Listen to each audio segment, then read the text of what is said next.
Sama datang di pembahasan mendalam kita kali ini.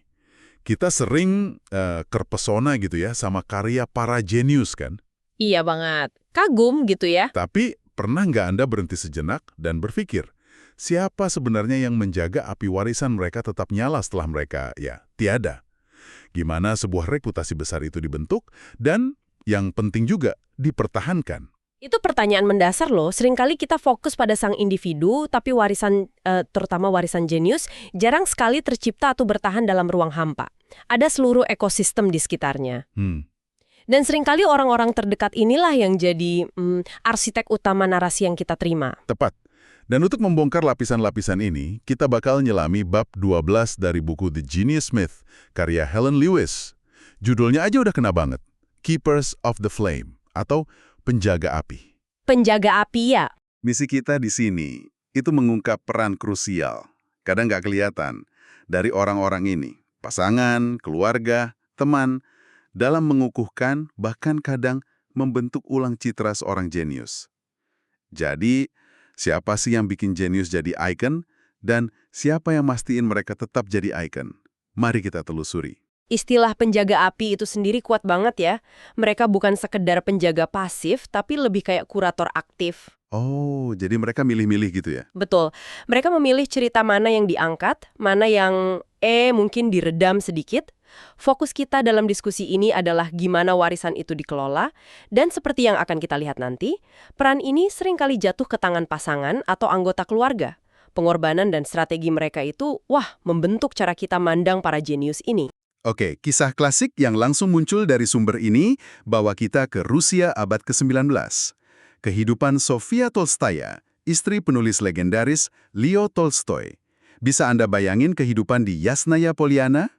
Era itu ya. Sofia nikah muda banget, langsung terjun ngurus rumah tangga besar, belasan kali hamil, dan jadi penyalin utama naskah Tolstoy. Ribuan halaman War and Peace, Anna Karenina, ditulis ulang pakai tangannya. Gila ya, ribuan halaman. Dan ini bukan sekedar kerja administratif biasa loh. Detail di buku Lewis ini, luar biasa. Sofia nyalin naskah-naskah monumental itu. Iya? Kadang dalam kondisi fisik yang, sulit banget. Misalnya baru beberapa hari setelah melahirkan. Kayak ada kontrak gak tertulis gitu. Pengorbanan total Sofia jadi fondasi buat kebebasan kreatif Tolstoy. Di awal hubungan mereka, Sofia sendiri kayaknya bangga gitu. Ada catatannya kan? Dia nyebutnya kerja kreatif kita bersama. Merasa jadi bagian penting proses itu. Tapi apa emang seimbang situasinya? Nah, itu dia. Kayaknya sih jauh dari seimbang. Sumber ini nunjukin gimana Tolstoy itu bergantung banget sama kehadiran Sofia buat nulis. Oh ya? Iya, dia bahkan, ini cukup mengejutkan ya, pakai kesedihan mendalam Sofia waktu anak mereka Nikolai meninggal. Astaga. Itu jadi inspirasi langsung buat adegan di Anak Karenina. Lebih parah lagi, dia rutin baca buku harian pribadi Sofia buat cari materi. Jadi Sofia tuh, ya ampun, kayak infrastruktur pendukung tak terlihat buat kejeniusan Tolstoy. Wah, berat ya. Terus hubungan mereka kan kemudian memburuk banget ya. Terutama setelah Tolstoy ngalamin krisis spiritual itu. Betul, dan mutusin ninggalin dunia sastra yang justru jadi inti kerja bersama mereka sebelumnya. Keterasingan tumbuh. Sampai-sampai mereka komunikasi lewat buku harian kan? Yang sengaja ditinggal buat dibaca pasangannya. Aneh banget. Aneh dan sedih ya. Suasana makin keruh lagi pas muncul para pengikut setia Tolstoy, kaum Tolstoyan itu. Ah, iya, para Tolstoyan. Nah, pandangan mereka sering beda sama Sofia, dan itu bikin dia makin terisolasi di rumahnya sendiri. Terus pas Tolstoy meninggal gimana? Nah, konflik ini meledak jadi perebutan sengit soal warisannya. Pertanyaannya jadi, siapa yang berhak mendefinisikan Tolstoy? Apa dia sang novelis raksasa dunia, kayak yang diperjuangin Sofia dengan mempertahankan hak cipta karya-karyanya? Atau Atau dia sang nabi pertapa, kayak yang diinginkan para Tolstoyan yang ngendaliin wasiat terakhirnya yang kontroversial itu? Ini bukan soal harta aja, tapi soal perebutan narasi fundamental tentang siapa Tolstoy itu. ada kutipan pedih dari Sofia sendiri yang dikutip di buku ini.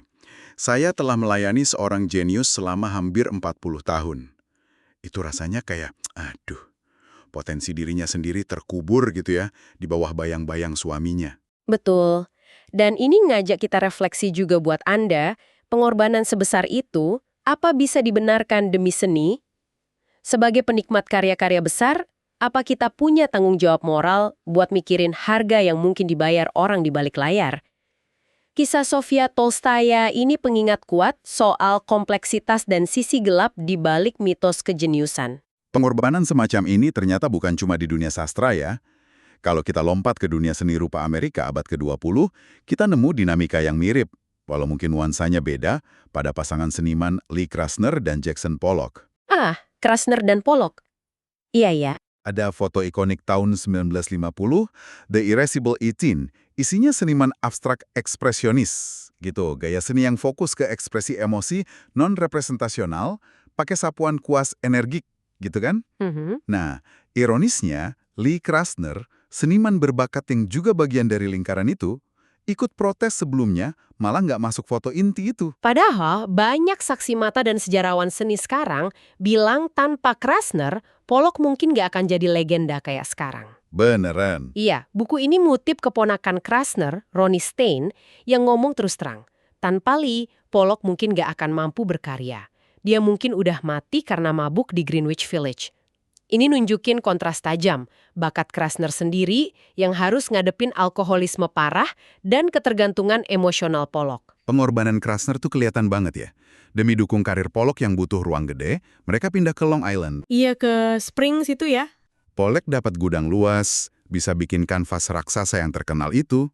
Terus Krasner gimana? Dia ngelukis di sudut kecil kamar tidur mereka.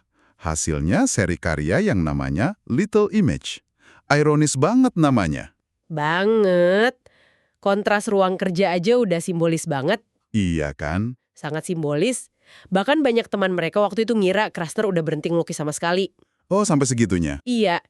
Kenyataannya, kayak diungkap di sumber, dia diam-diam ngelukis pagi-pagi buta sebelum Pollock bangun. Lingkungan mereka, fisik maupun sosial kayak dikondisikan buat dukung Pollock, seringnya dia dengan minggirin ambisi Krasner.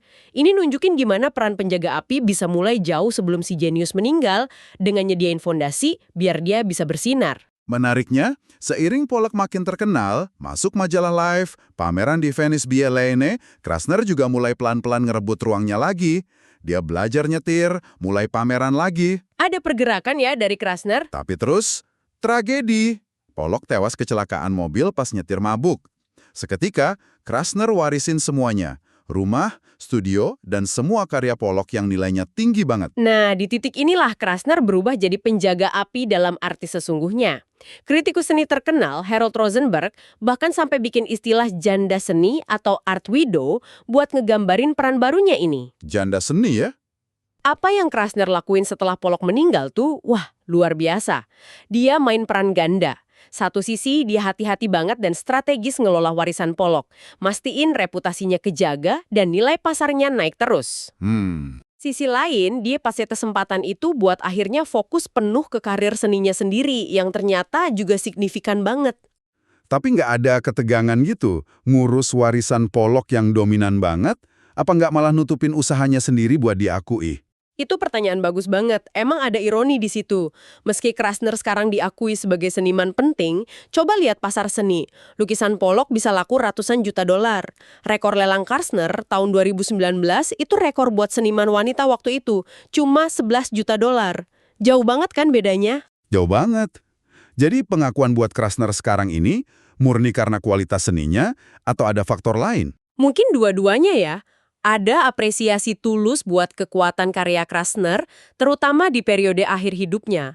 Tapi, kayak disinggung di sumber, mungkin juga ada pergeseran nilai di budaya kita.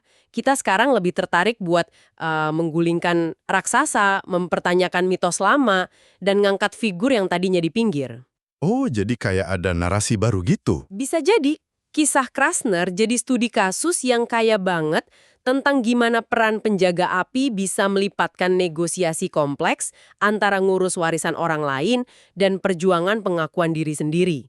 Dan gimana persepsi publik bisa berubah seiring waktu. Tentu.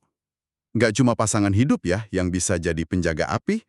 Salah satu contoh paling kuat dan mungkin paling bikin kaget justru dari hubungan ipar.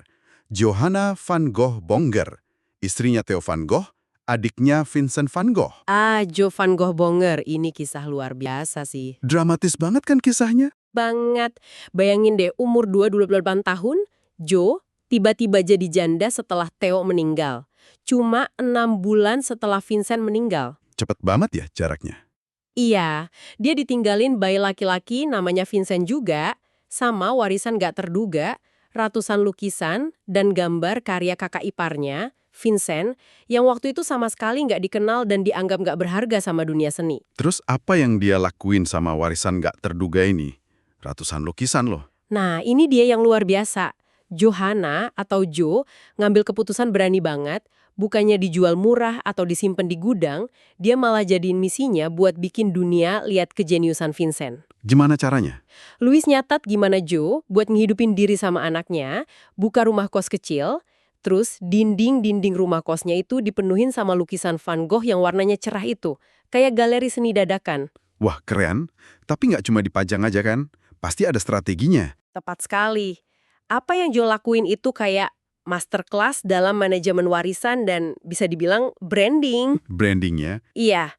Analisis di buku ini nunjukin beberapa langkah kuncinya. Pertama, dia nerbitin surat menyurat yang emosional banget antara Vincent dan Theo. Ini ngebangun narasi soal seniman yang penuh gairah, berdedikasi tapi juga menderita, nyentuh banget ke publik. Membangun cerita ya? Kedua, dia secara sadar ngebentuk citra Vincent sebagai jenius luar yang tersiksa. Citra yang pas banget sama mood fin de siècle, suasana akhir abad ke-19 di Eropa yang melankolis gitu. Dia juga deketin orang-orang penting di dunia seni kan? Ya, itu langkah ketiga. Dia nggak kenal lelah lobby. Dan berhasil yakinin kritikus seni berpengaruh kayak Ian Faith buat lihat dan nulis soal karya Vincent. Keempat, puncaknya pas dia berhasil ngadain pameran besar Van Gogh di Stedelijk Museum Amsterdam tahun 1905. Ini titik balik absolut buat reputasi Van Gogh. Pameran besar itu pasti ngaruh banget. Banget. Dan jangan lupa, keputusan cerdasnya beli balik lukisan Starry Night. Kenapa Starry Night penting banget? Bukannya lukisan itu sempat dianggap aneh ya? Justru itu. Beberapa kritikus awal lihat Starry Night sebagai bukti ketidakstabilan mental Van Gogh. Tapi Jo lihatnya beda. Dia sadar potensi ikonik lukisan itu justru karena keanehannya. Lukisan itu jadi simbol visual sempurna dari citra jenius yang bergejolak batin, yang ternyata menarik banget buat publik, dan kuat sampai sekarang. Jadi, Jo van Gogh Bonger ini... Dia bukan sekedar penjaga, dia tuh arsitek utama mitos Van Gogh yang kita kenal. Tanpa dia, Vincent mungkin beneran cuma jadi catatan kaki sejarah. Luar biasa sih usahanya. Dan ternyata fenomena penjaga api ini luas banget ya.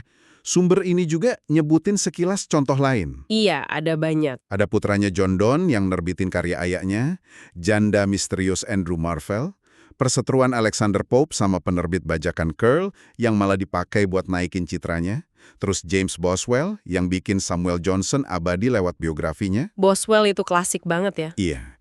Terus para pengagum Robert Burns yang bersihin citranya biar jadi ikon nasional Skotlandia, sampai Sonia Orwell, istrinya George Orwell di akhir hayatnya yang jadi penjaga gerbang warisan sastranya. Daftar itu nunjukin betapa gedenya kekuasaan para penjaga warisan ini. Mereka bisa ngebentuk narasi publik secara fundamental. Mereka ngontrol akses ke materi pribadi kayak surat atau buku harian, mutusin mana yang boleh dilihat publik, mana yang enggak. Bener juga ya? Mereka milih apa yang diterbitin, kapan, dan dengan framing kayak apa. Mereka aktif ngelola dan seringkali moles citra sang jenius. Mereka itu kurator reputasi, penjaga gerbang memori kolektif kita. Jadi, setelah dengar kisah-kisah Sofia Tolstoya, Lee Krasner, Johanna van Gogh Bonger, dan yang lain, apa artinya semua ini buat Anda yang dengerin? Kenapa kisah para penjaga api ini penting buat kita tahu?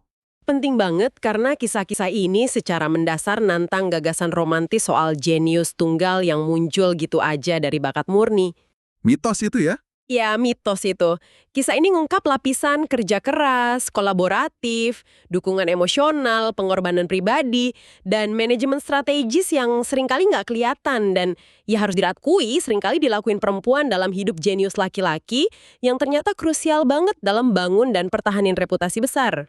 Jadi, Di balik setiap jenius yang bersinar terang, sering ada penjaga api yang mastiin apinya nggak padam, bahkan bikin lebih dahsyat. Bener gitu ya?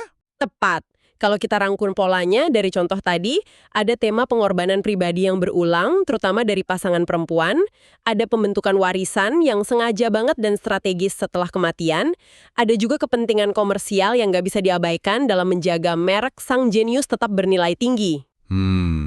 Dan yang menarik, kita lihat gimana mitos itu sendiri nggak statis. Dia bisa berkembang dan berubah seiring waktu, kayak pergeseran fokus dari Pollock ke Krasner yang nunjukin perubahan nilai sosial kita. Ini bener-bener ngajak kita mikir ulang ya, pas kita kagum sama tokoh besar. Betul. Mungkin ini bisa jadi latihan mental buat Anda.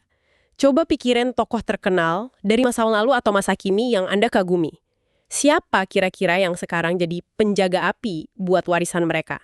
Bisa yayasan, keluarga. Bisa yayasan, keluarga, manajemen, atau bahkan komunitas penggemar militan. Nah, gimana kemungkinan keberadaan penjaga api itu ngebentuk persepsi Anda tentang tokoh tersebut?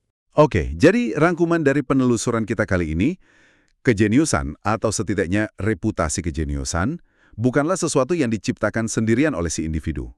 Warisan mereka secara aktif dipelihara, dijaga, dikurasi, dan seringkali dibentuk ulang oleh orang lain setelah mereka tiada. Para penjaga api ini megang peran yang gede banget. Mungkin lebih gede dari yang kita sadari, dalam nentuin gimana sejarah ngingat seorang jenius. Dan sebagai penutup, mari kita tinggalin Anda dengan satu pertanyaan buat direnungkan.